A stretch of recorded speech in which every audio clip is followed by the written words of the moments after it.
হঠাৎ করে গ্রামে আসতে হলো, কারণ আমার এক ভাগ্নির বিয়ে। তো আস্তে আস্তে সন্ধ্যা হওয়াতে আমাদের নাস্তা দেওয়া হয়। তো এরপরে হলুদের প্রোগ্রাম শুরু করি। তো এখানে হলুদ বাটাবাটি হচ্ছিল।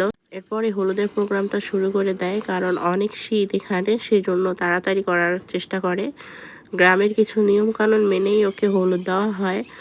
তো হলুদ দেওয়া শেষ হলে পরের দিনের জন্য এখানে প্রিপারেশন নিচ্ছে, যে কাজগুলো থাকে সেগুলো আগিয়ে রাখছে আর কি। তো এরপরে সকালবেলা উঠে হালকা একটু ভিডিও করে সকালে নাস্তা খেয়ে নিলাম। তো সকালে নাস্তায় ছিল সবজি খিচুড়ি এবং ছিল চিকেন। তো এটা খাওয়ার পরে দুপুরের দিকেই তো সেই কাঙ্ক্ষিত সময় চলে এসেছে, জামাই চলে এসেছে তার বউকে নেওয়ার জন্য। এই সময়টাতে অনেক বেশি মজা হয়েছিল, কারণ সবাই মিলে গেট ধরেছিল, ফিতা কেটে যে টাকা দেওয়ার ব্যাপারটা থাকে। তো সেটা আসলে হয়তোবা ডিলিট হয়ে গেছে, যার জন্য আপনাদের সাথে শেয়ার করতে পারলাম না।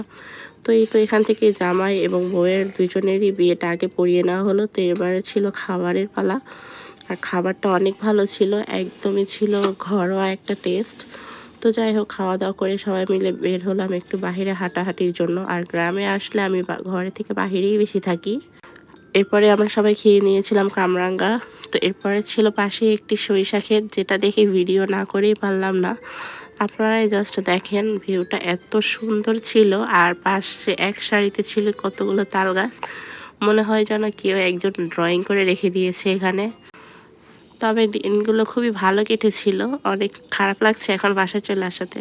তো ভিডিওটা কেমন লাগলো